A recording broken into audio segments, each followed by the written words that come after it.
ಚಿತ್ರದ ಕಥೆ ಆರಂಭವಾಗುತ್ತಿದ್ದಂತೆ ಈಜುತ್ತಿರುವಾಗ ಒಬ್ಬ ವ್ಯಕ್ತಿ ನೀರಿನಿಂದ ಹೊರಬರುತ್ತಾನೆ. ಅವನು ತನ್ನ ಸುತ್ತಲಿನ ಎಲ್ಲವನ್ನೂ ನೋಡುತ್ತಾನೆ ಮತ್ತು ಇಲ್ಲ, ಇದು ನನ್ನ ಪ್ರಪಂಚವಲ್ಲ, ನನ್ನ ಪ್ರಪಂಚವು ಎಲ್ಲೋ ಇದೆ ಎಂದು ಹೇಳುತ್ತಾನೆ. ಎಲ್ಲಿದೆ? ನನಗೆ ತಿಳಿದಿದೆ ಮತ್ತು ನಾನು ನನ್ನ ಜಗತ್ತನ್ನು ತಲುಪುತ್ತೇನೆ ಎಂಬ ಭರವಸೆ ಇದೆ. ಅವನು ಹೀಗೆ ಹೇಳುತ್ತಿರುವಾಗ ಕೆವಿನ್ ಎಂಬ ಈ ವ್ಯಕ್ತಿ ಕಣ್ಮರೆಯಾಗುತ್ತಾನೆ. ಅದರ ನಂತರ ದೃಶ್ಯವು ಬದಲಾಗುತ್ತದೆ ಮತ್ತು ಕೆವಿನ್ ಅವರ ಸಾಮಾನ್ಯ ಜಗತ್ತಿನಲ್ಲಿ ನಾವು ನೋಡುತ್ತೇವೆ. ಷೇರುಪೇಟೆಯಲ್ಲಿದ್ದ ಹಣವೆಲ್ಲ ಮುಳುಗಿ ಹೋಗಿದ್ದರಿಂದ ಬೇಸರಗೊಂಡು ಬಾರ್ನಲ್ಲಿ ಕುಳಿತಿದ್ದಾನೆ. ಈ ವೇಳೆ ಮೊಲಿ ಎಂಬ ಹುಡುಗಿ ಬಂದು ಅವನ ಪಕ್ಕ ಕೂರುತ್ತಾಳೆ. ಅವಳು ಕೆವಿನ್ ಜೊತೆ ಮಾತನಾಡಲು ಬಯಸಿದ್ದಳು ಮತ್ತು ಏನಾಯಿತು ಎಂದು ಹೇಳುತ್ತಾಳೆ. ನೀನು ಬೆಸರಗೊಂಡಂತೆ ಕಾಣುತ್ತೀಯಾ? ಕೆವಿನ್ ಪ್ರತಿಕ್ರಿಯೆಯಾಗಿ, ಹೌದು, ನಾನು ತುಂಬಾ ಅಸಮಾಧಾನಗೊಂಡಿದ್ದೇನೆ, ಆದ್ದರಿಂದ ದಯವಿಟ್ಟು ಇಲ್ಲಿಂದ ಹೋಗಿ ಎಂದು ಹೇಳಿದರು. ಮೋಲಿ, ಇಲ್ಲ, ನಾನು ನಿಮ್ಮ ಪಕ್ಕದಲ್ಲಿ ಕುಳಿತುಕೊಳ್ಳುತ್ತೇನೆ, ಏಕೆಂದರೆ ನಾನು ದುಃಖಿತರನ್ನು ಇಷ್ಟಪಡುತ್ತೇನೆ ಮತ್ತು ಹೇಗಾದರೂ ನಾನು ನಿನಗಾಗಿ ಇಲ್ಲಿಗೆ ಬಂದಿಲ್ಲ. ನನ್ನ ಸ್ನೇಹಿತನೊಂದಿಗೆ ಬೆಟ್ಟಿಂಗ್ ಮಾಡುವಾಗ ನಿಮ್ಮ ಮನಸ್ಥಿತಿಯನ್ನು ಸರಿಪಡಿಸಲು ನಾನು ಬಂದಿದ್ದೇನೆ. ಕೆವಿನ್ ತನಗೆ ಇಷ್ಟವಿಲ್ಲದಿದ್ದರೂ ಅವಳನ್ನು ತನ್ನ ಪಕ್ಕದಲ್ಲಿ ಕುಳಿತುಕೊಳ್ಳಲು ಅನುಮತಿಸುತ್ತಾನೆ. ಅವನು ಈಗ ಮೋಲಿಯ ಸಹವಾಸವನ್ನು ಇಷ್ಟಪಡಲು ಪ್ರಾರಂಭಿಸಿದನು ಮತ್ತು ಮಾತನಾಡುವಾಗ ಅವರು ಉತ್ತಮ ಸ್ನೇಹಿತರಾಗುತ್ತಾರೆ. ಸ್ವಲ್ಪ ಸಮಯದ ನಂತರ ಅವರು ಮದುವೆಯಾಗುತ್ತಾರೆ. ಸಮಯ ಕಳೆದಿದೆ. ಇಬ್ಬರೂ ಪರಸ್ಪರ ಸಂತೋಷಪಟ್ಟರು. ಅವರ ಸಂತೋಷ ಹೆಚ್ಚು ಕಾಲ ಉಳಿಯುವುದಿಲ್ಲ ಎಂದು ಅವರಿಗೆ ತಿಳಿದಿರಲಿಲ್ಲ. ಒಂದು ದಿನ ಕಚೇರಿಯಿಂದ ಮನೆಗೆ ಹಿಂದಿರುಗುತ್ತಿದ್ದಾಗ ಕೆವಿನ್ ಟ್ರಕ್ಗೆ ಡಿಕ್ಕಿ ಹೊಡೆದಾಗ ತೀವ್ರ ಅಪಘಾತಕ್ಕೆ ಒಳಗಾದರು.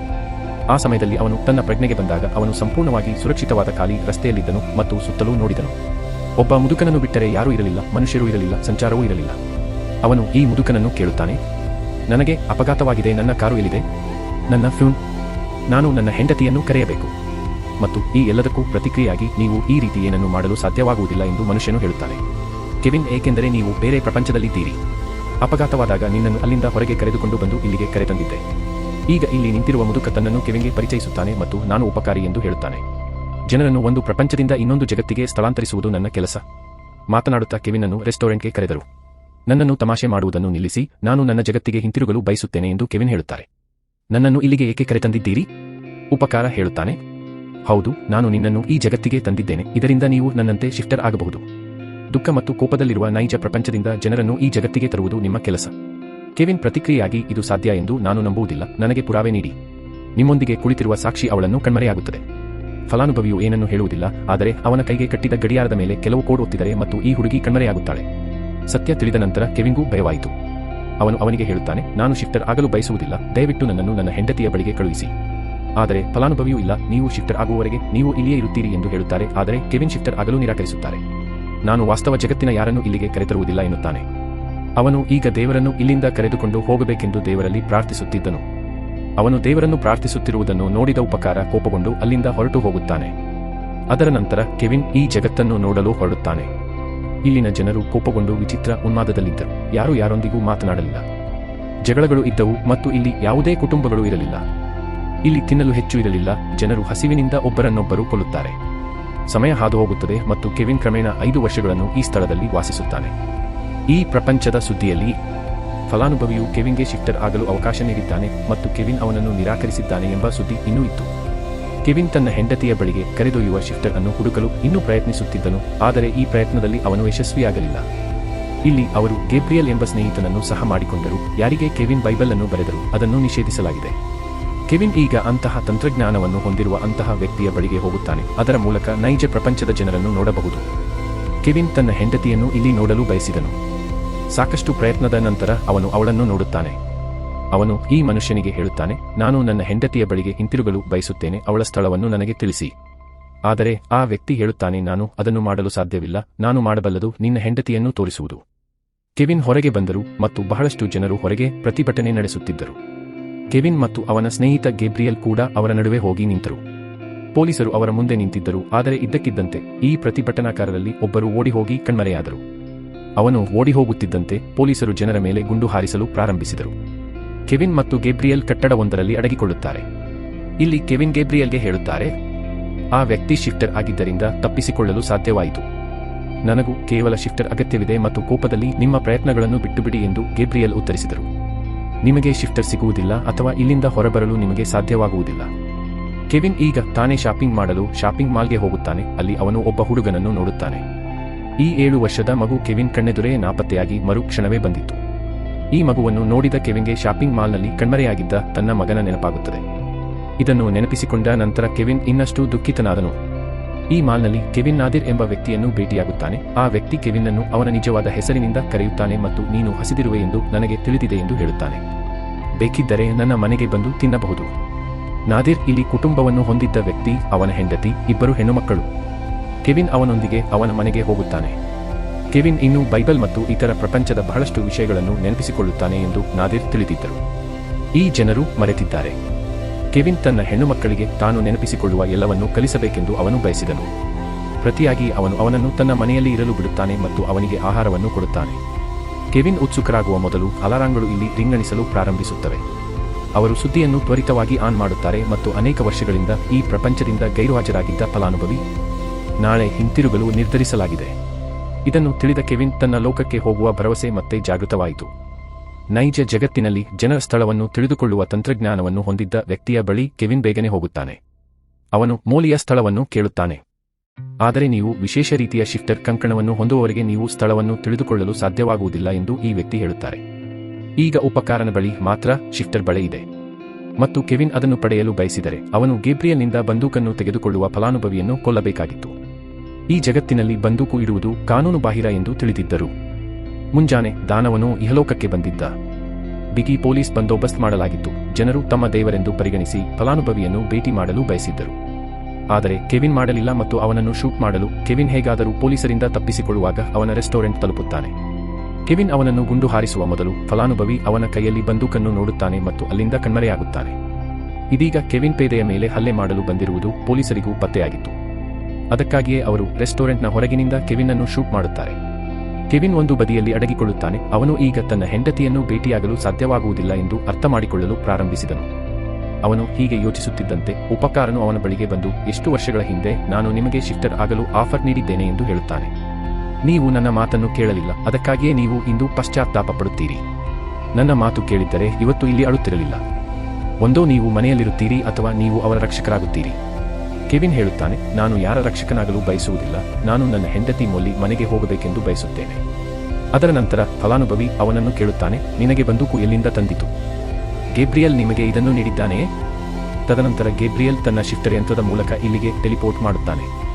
ಗೇಬ್ರಿಯಲ್ ಗೆದರಿದ ನಂತರ ಫಲಾನುಭವಿಯು ಕೆವಿನ್ಗೆ ಹೇಳುತ್ತಾನೆ, ನೀವು ಏನು ಯೋಚಿಸಿದ್ದೀರಿ? ಇಲ್ಲಿ ಏನು ನಡೆಯುತ್ತಿದೆ ಎಂಬುದರ ಬಗ್ಗೆ ನನಗೆ ಏನೂ ತಿಳಿದಿಲ್ಲ. ನೀವು ಬೈಬಲ್ ಪುಟಗಳಲ್ಲಿ ಏನು ಬರೆಯುತ್ತೀರಿ ಎಂದು ನನಗೂ ತಿಳಿದಿದೆ. ಹೀಗೆ ಹೇಳುತ್ತಾ ಅವರು ಇಲ್ಲಿಂದ ಕಣ್ಮರೆಯಾದರು. ಅವರು ಹೋಗುತ್ತಿದ್ದಂತೆಯೇ ಹೊರಗೆ ನಿಂತಿದ್ದ ಪೊಲೀಸರು ಗುಂಡು ಹಾರಿಸಲು ಮುಂದಾದರು. ಒಂದು ಗುಂಡು ಗೇಬ್ರಿಯಲ್ಗೆ ತಗುಲಿ ಅವನು ಸಾಯುತ್ತಾನೆ. ಕೆವಿನ್ ಸೋಫಾದ ಹಿಂದೆ ಅಡಗಿಕೊಂಡು ತಪ್ಪಿಸಿಕೊಳ್ಳುತ್ತಾನೆ. ತಪ್ಪಿಸಿಕೊಳ್ಳುವಾಗ ಕೆವಿನ್ ಗೇಬ್ರಿಯಲ್ ಕೈಯನ್ನು ನೋಡುತ್ತಾನೆ. ಅದರಲ್ಲಿ ಶಿಫ್ಟರ್ ಕಂಕಣ ಇತ್ತು. ಅಂದರೆ ಅವನು ಶಿಫ್ಟರ್ ಎಂದು ಅವನ ಸ್ನೇಹಿತರು ರಹಸ್ಯವಾಗಿಟ್ಟಿದ್ದರು. ಆದರೆ ಹೇಗಾದರೂ ಕೆವಿನ್ ಈ ಸಾಧನದ ಮೂಲಕ ಮೋಲಿಯ ಸ್ಥಳವನ್ನು ಕಂಡುಹಿಡಿಯಬಹುದು ಮತ್ತು ಅಲ್ಲಿಗೆ ಹೋಗಬಹುದು. ಕೆವಿನ್ ತನ್ನ ಕೈಯಲ್ಲಿ ಗೇಬ್ರಿಯಲ್ ಸಾಧನವನ್ನು ಇರಿಸುತ್ತಿದ್ದಂತೆ ಅವನು ಕೆಲವು ಕೋಡ್ಗಳನ್ನು ಡಯಲ್ ಮಾಡಿ ಮತ್ತೊಂದು ಜಗತ್ತಿಗೆ ಟೆಲಿಪೋರ್ಟ್ ಮಾಡುತ್ತಾನೆ. ಇದು ಕೆವಿನ್ನ ಪ್ರಪಂಚವಲ್ಲ, ಅವನು ಅದನ್ನು ಗುರುತಿಸಿದನು. ಅವನು ಮತ್ತೆ ಕೆಲವು ಕೋಡ್ಗಳನ್ನು ನಮೂದಿಸುತ್ತಾನೆ ಮತ್ತು ಇನ್ನೊಂದು ಜಗತ್ತಿಗೆ ಟೆಲಿಪೋರ್ಟ್ ಮಾಡುತ್ತಾನೆ. ಈ ಬಾರಿ ಅವರು ನೀರಿಗೆ ಬೀಳುತ್ತಾರೆ. ನಾವು ಚಲನಚಿತ್ರದ ಆರಂಭದಲ್ಲಿ ನೋಡಿದ ಅದೇ ದೃಶ್ಯವನ್ನು ಮರುಸೃಷ್ಟಿಸುತ್ತಾನೆ. ಇದು ಅವನ ಜಗತ್ತಲ್ಲ ಎಂದು ಅವನಿಗೆ ತಿಳಿದಿದೆ. ಆದರೆ ಅವನು ತನ್ನ ಹೆಂಡತಿಯನ್ನು ಹುಡುಕುವಾಗ ಅವನು ತನ್ನ ಜಗತ್ತನ್ನು ತಲುಪುತ್ತಾನೆ. ಅವನಿಗೆ ಈ ಭರವಸೆ ಇದೆ. ಅವನು ಮತ್ತೆ ಕೆಲವು ಕೋಡ್ಗಳನ್ನು ನಮೂದಿಸುತ್ತಾನೆ ಮತ್ತು ಇನ್ನೊಂದು ಜಗತ್ತಿಗೆ ಟೆಲಿಪೋರ್ಟ್ ಮಾಡುತ್ತಾನೆ. ಈ ಪ್ರಪಂಚವು ಮಾನಸಿಕ ಆಸ್ಪತ್ರೆಗಿಂತ ಕಡಿಮೆಯಿಲ್ಲ ಮತ್ತು ಗೇಬ್ರಿಯಲ್ ಅವನ ನಂತರ ಸಂಪೂರ್ಣವಾಗಿ ಗೇಬ್ರಿಯಲ್ನ ಅನೇಕ ರೂಪಾಂತರಗಳನ್ನು ಅವನು ಕಂಡುಕೊಳ್ಳುತ್ತಾನೆ. ಅವನು ಇನ್ನೊಂದು ಬದಿಗೆ ಹೋದನು ಮತ್ತು ಒಬ್ಬ ಹುಡುಗಿ ಅಳುವುದನ್ನು ಕಾಣುತ್ತಾನೆ. ಬಹುಶಃ ಅವನು ಈ ಹುಡುಗಿಯನ್ನು ಮೊದಲು ನೋಡಿದ್ದನು ಮತ್ತು ಈಗ ಅವಳು ಅಳುತ್ತಾ ಹೇಳುತ್ತಾಳೆ, ನಿಮ್ಮಿಂದ ನನ್ನ ಜೀವನವು ಹುಚ್ಚು ಹಿಡಿಯಿತು. ನೆನಪಿದೆಯೇ? ನನ್ನನ್ನು ಕಣ್ಮರೆಯಾಗುವಂತೆ ಉಪಕಾರಿಯನ್ನು ಕೇಳಿದವನು ನೀನು. ಅವನು ನನ್ನನ್ನು ಟೆಲಿಪೋರ್ಟ್ ಮಾಡಿದನು ಮತ್ತು ನಾನು ಇನ್ನೂ ಇಲ್ಲಿದ್ದೇನೆ. ಕೆವಿನ್ ಈ ಬಗ್ಗೆ ಕೆಟ್ಟ ಭಾವನೆ ಹೊಂದಿದ್ದಾನೆ. ಅವನು ಟೀನಾಗೆ ಕ್ಷಮೆಯಾಚಿಸುತ್ತಾನೆ. ಅವನು ಅದರ ಬಗ್ಗೆ ಮಾತನಾಡುತ್ತಿದ್ದನು. ಗೇಬ್ರಿಯಲ್ನ ರೂಪಾಂತರಗಳು ಬಂದು ಅವನನ್ನು ಶೂಟ್ ಮಾಡಲು ಪ್ರಾರಂಭಿಸುತ್ತವೆ. ಕೆವಿನ್ ಸಾಯುವ ಮೊದಲು ಅವನು ತನ್ನ ಸಾಧನದಲ್ಲಿ ಕೆಲವು ಕೋಡ್ಗಳನ್ನು ನಮೂದಿಸುತ್ತಾನೆ ಮತ್ತು ಇನ್ನೊಂದು ಜಗತ್ತಿಗೆ ಟೆಲಿಪೋರ್ಟ್ ಮಾಡುತ್ತಾನೆ.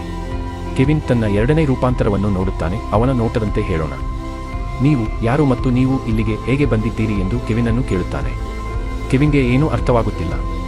ಅವನು ಅವನಿಗೆ ಕ್ಷಮೆಯಾಚಿಸುತ್ತಾನೆ. ಆದರೆ ಈ ಸಮಯದಲ್ಲಿ ಅವನು ಕೆವಿನ್ನ ಕೈಯಲ್ಲಿ ಸಾಧನವನ್ನು ನೋಡುತ್ತಾನೆ. ಅವರು ಕೆವಿನ್ಗೆ ಈ ಸಾಧನವನ್ನು ಎಲ್ಲಿಂದ ಪಡೆದುಕೊಂಡಿದ್ದೀರಿ ಎಂದು ಹೇಳುತ್ತಾರೆ.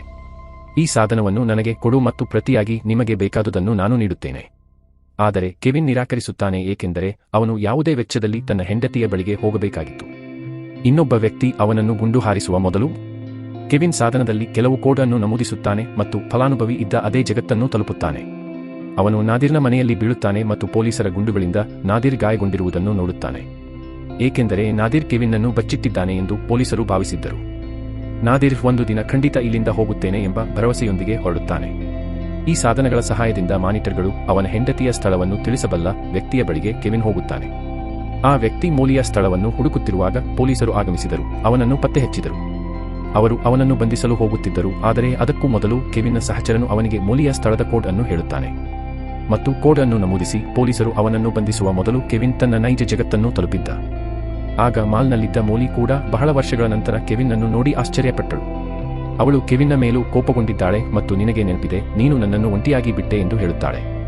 ನಾನು ನಿನ್ನನ್ನು ಒಂಟಿಯಾಗಿ ಬಿಡಲಿಲ್ಲ ಎಂದು ಅವನು ಹೇಳಿದನು ಮತ್ತು ಅವಳ ಮದುವೆಯ ಉಂಗುರವನ್ನು ಅವಳಿಗೆ ತೋರಿಸುತ್ತಾನೆ ಮತ್ತು ನಾನು ನಿನ್ನಿಂದ ದೂರವಿದ್ದ ವರ್ಷಗಳಲ್ಲಿ ನಾನು ನಿನ್ನನ್ನು ಕಳೆದುಕೊಂಡೆ ಎಂದು ಹೇಳುತ್ತಾನೆ. ನಾನು ನಿಮ್ಮ ಬಳಿಗೆ ಹಿಂತಿರುಗಲು ಪ್ರಯತ್ನಿಸುತ್ತಿದ್ದೆ, ಮೋಲಿ, ನನ್ನನ್ನು ನಂಬಿರಿ. ಮೋಲಿ ಈಗ ಮದುವೆಯಾಗಿರುವ ಕಾರಣ ಅವನು ಬಂದ ಸ್ಥಳಕ್ಕೆ ಹಿಂತಿರುಗಲು ಹೇಳುತ್ತಾಳೆ. ಕೆವಿನ್ ಮುರಿದು ಮೋಲಿಗೆ, ದಯವಿಟ್ಟು ಇದನ್ನು ಮಾಡಬೇಡಿ, ನೀವು ಇಲ್ಲದೆ ನಾನು ಸಾಯುತ್ತೇನೆ. ನೀವು ನನ್ನೊಂದಿಗೆ ಬದುಕಲು ಬಯಸಿದರೆ ಕಳೆದುಹೋದ ನಮ್ಮ ಮಗುವನ್ನು ಹುಡುಕಿ ತಂದು ನನ್ನ ಬಳಿಗೆ ತರಬೇಕು ಎಂದು ಮೋಲಿ ಹೇಳುತ್ತಾಳೆ. ನಾನು ಸಹ ಎಲ್ಲವನ್ನೂ ಬಿಟ್ಟು ಬಿಡುತ್ತೇನೆ ಮತ್ತು ನಾವು ಮತ್ತೆ ನಮ್ಮ ಜೀವನವನ್ನು ಪ್ರಾರಂಭಿಸುತ್ತೇವೆ. ಮೋಲಿ ಹೊರಟು ಹೋದರು ಮತ್ತು ಕೆವಿನ್ ಮುರಿದು ಹೋದರು. ಏತನ್ಮಧ್ಯೆ ಫಲಾನುಭವಿಯು ಅವನನ್ನು ತನ್ನ ಜಗತ್ತಿಗೆ ಹಿಂತಿರುಗಿಸುತ್ತಾನೆ ಎಂದು ನಾವು ನೋಡುತ್ತೇವೆ. ಉಪಕಾರನು ಕೋಪಗೊಂಡನು ಮತ್ತು ಕೆವಿನ್ಗೆ, ನೀವು ಸುಲಭವಾಗಿ ಈ ಜಗತ್ತನ್ನು ತೊರೆಯುತ್ತೀರಿ ಮತ್ತು ನಾನು ಏನನ್ನೂ ಮಾಡುವುದಿಲ್ಲ ಎಂದು ನೀವು ಏನು ಭಾವಿಸುತ್ತೀರಿ ಎಂದು ಹೇಳಿದರು. ಈಗ ನೀನು ನನಗೆ ಮಾಡಿದ ತಪ್ಪಿಗೆ ನಿನಗೆ ಶಿಕ್ಷೆಯಾಗುತ್ತದೆ. ಕೆವಿನ್ ಯಾವುದಕ್ಕೂ ತಲೆಕೆಡಿಸಿಕೊಳ್ಳದವನಂತೆ ಮೌನವಾಗಿದ್ದ. ನಿಮಗೆ 2 ಆಯ್ಕೆಗಳಿವೆ ಎಂದು ಉಪಕಾರಿ ಹೇಳುತ್ತಾನೆ. ಒಂದು, ಅವನನ್ನು ಅವನ ಹಳೆಯ ಜೀವನಕ್ಕೆ ಅವನ ಹೆಂಡತಿಗೆ ಕಳುಹಿಸುವುದು, ಮತ್ತು ಇನ್ನೊಂದು, ನಿಮ್ಮಿಂದಾಗಿ ನಾನು ಮಾನಸಿಕ ಆಶ್ರಯಕ್ಕೆ ಕಳುಹಿಸಿದ ಹುಡುಗಿಯನ್ನು ಅವಳ ಜೀವನಕ್ಕೆ ಕಳುಹಿಸುವುದು. ಕೆವಿನ್ ಇದ್ದ ಜಗತ್ತು ಇಲ್ಲಿ ಎಲ್ಲರೂ ಸ್ವಾರ್ಥಿಗಳಾಗಿರುವುದರಿಂದ ಉಪಕಾರಿ ಅವನನ್ನು ಪರೀಕ್ಷಿಸುತ್ತಿದ್ದರು. ಕೆವಿನ್ ತನ್ನ ಜೀವನದಲ್ಲಿ ಹಿಂತಿರುಗಲು ನಿರ್ಧರಿಸುತ್ತಾನೆ ಎಂದು ಫಲಾನುಭವಿಗೆ ತಿಳಿದಿದೆ, ಆದರೆ ಆಶ್ಚರ್ಯಕರವಾಗಿ ಅವನು ಇನ್ನೊಂದು ಆಯ್ಕೆಯನ್ನು ತೆಗೆದುಕೊಂಡನು ಮತ್ತು ಅವನು ಹುಡುಗಿಯನ್ನು ತನ್ನ ಹಿಂದಿನ ಜೀವನಕ್ಕೆ ಕಳುಹಿಸಲು ನಿರ್ಧರಿಸುತ್ತಾನೆ. ಕೆವಿನ್ ಮಾತನ್ನು ಕೇಳಿ ಉಪಕಾರ ಟೀನಾಳನ್ನು ಅವಳ ಕುಟುಂಬಕ್ಕೆ ಕಳುಹಿಸಿದನು. ಅವಳು ತನ್ನ ಮನೆಗೆ ಹೋಗಲು ಸಂತೋಷವಾಗಿರುವುದನ್ನು ಅವರು ನೋಡುತ್ತಾರೆ, ಆದರೆ ಉಪಕಾರಿಯು ಕೋಪಗೊಳ್ಳುತ್ತಾನೆ, ಏಕೆಂದರೆ ಕೆವಿನ್ ತನ್ನ ಆಲೋಚನೆಗೆ ವಿರುದ್ಧವಾಗಿ ವರ್ತಿಸುತ್ತಾನೆ ಮತ್ತು ಕೋಪಗೊಂಡಿದ್ದಾನೆ. ಅವನು ಕೆವಿನ್ಗೆ ಗುಂಡು ಹಾರಿಸುತ್ತಾನೆ. ಕೆವಿನ್ ತನ್ನ ಕಣ್ಣುಗಳನ್ನು ಹೊಸ ಪ್ರಪಂಚಕ್ಕೆ ತೆರೆದುಕೊಳ್ಳುತ್ತಾನೆ. ಅವನು ಬಾರ್ ಬಳಿ ನಿಂತು ಅದರೊಳಗೆ ಹೋದನು. ಅಲ್ಲಿ ಅವನು ಮೋಲಿಯನ್ನು ನೋಡುತ್ತಾನೆ, ಹೆಂಡತಿ ಕುಳಿತಿದ್ದಾಳೆ. ಅವನು ಅವಳ ಬಳಿಗೆ ಹೋಗಿ ಇದು ಒಂದು ಅವಕಾಶ ಎಂದು ಭಾವಿಸುತ್ತಾನೆ ಮತ್ತು ನೀವು ಅಸಮಾಧಾನಗೊಂಡಿದ್ದೀರಿ ಎಂದು ಕೇಳುತ್ತಾನೆ. ಏನಾಯಿತು? ಕೆವಿನ್ ಅನ್ನು ನೋಡುತ್ತಾ, ಮೋಲಿ, ಇದು ಗಂಟೆಗಳ ಶಿಫ್ಟ್ ಎಂದು ಹೇಳಿದರು ಮತ್ತು ನಾನು ಮನೆಗೆ ಹೋಗಬೇಕಾಗಿದೆ, ಈಗ ನಾನು ಸುಸ್ತಾಗಿದ್ದೇನೆ. ಅವರು ಮಾತನಾಡುತ್ತಿದ್ದರು ಮತ್ತು ಮೋಲಿ ತನ್ನ ಮಗಳ ಕರೆಯನ್ನು ಪಡೆಯುತ್ತಾಳೆ ಮತ್ತು ಮೋಲಿ ಈ ಜಗತ್ತಿನಲ್ಲಿ ಮದುವೆಯಾಗಿದ್ದಾಳೆ ಎಂದು ಕೆವಿನ್ ಕಂಡುಕೊಂಡರು. ಅವಳು ಕರೆಯನ್ನು ಕಟ್ ಮಾಡುತ್ತಿದ್ದಂತೆ, ಅವನು ನಿನಗೆ ಮದುವೆಯಾಗಿದ್ದೀಯಾ? ಆದರೆ ಅವಳು ಹೌದು ಎಂದು ಹೇಳುತ್ತಾಳೆ, ಆದರೆ ನಾನು ನನ್ನ ಗಂಡನೊಂದಿಗೆ ವಾಸಿಸುವುದಿಲ್ಲ. ಅವನು ಇದನ್ನು ತಿಳಿದು ಸಂತೋಷಪಡುತ್ತಾನೆ. ಅವನು ಅವಳ ಸ್ನೇಹಿತನಾಗುತ್ತಾನೆ ಮತ್ತು ನಂತರ ಅವಳನ್ನು ಚಹಾಕ್ಕೆ ಆಹ್ವಾನಿಸುತ್ತಾನೆ. ಸ್ವಲ್ಪ ಸಮಯದ ನಂತರ ಅವರು ಮದುವೆಯಾಗುತ್ತಾರೆ ಮತ್ತು ಕೆವಿನ್ ಮತ್ತು ಮೋಲಿ ಮತ್ತೆ ಸಂತೋಷದ ಜೀವನವನ್ನು ಪ್ರಾರಂಭಿಸುತ್ತಾರೆ. ಕಥೆಯ ಕೊನೆಯಲ್ಲಿ, ಇದು ನನ್ನ ಪ್ರಪಂಚವಲ್ಲ ಎಂದು ನನಗೆ ತಿಳಿದಿದೆ, ಆದರೆ ನಾನು ಈ ಜಗತ್ತಿನಲ್ಲಿ ಹೊಂದಿಕೊಳ್ಳುತ್ತೇನೆ ಎಂದು ಕೆವಿನ್ ಹೇಳುತ್ತಾರೆ. ಏಕೆಂದರೆ ಈ ಜಗತ್ತಿನಲ್ಲಿ ನನ್ನೊಂದಿಗೆ ನನ್ನ ಹೆಂಡತಿ ಮೋಲಿ ಇದ್ದಾರೆ. ಅದರೊಂದಿಗೆ ಸಿನಿಮಾ ಮುಕ್ತಾಯವಾಗುತ್ತದೆ.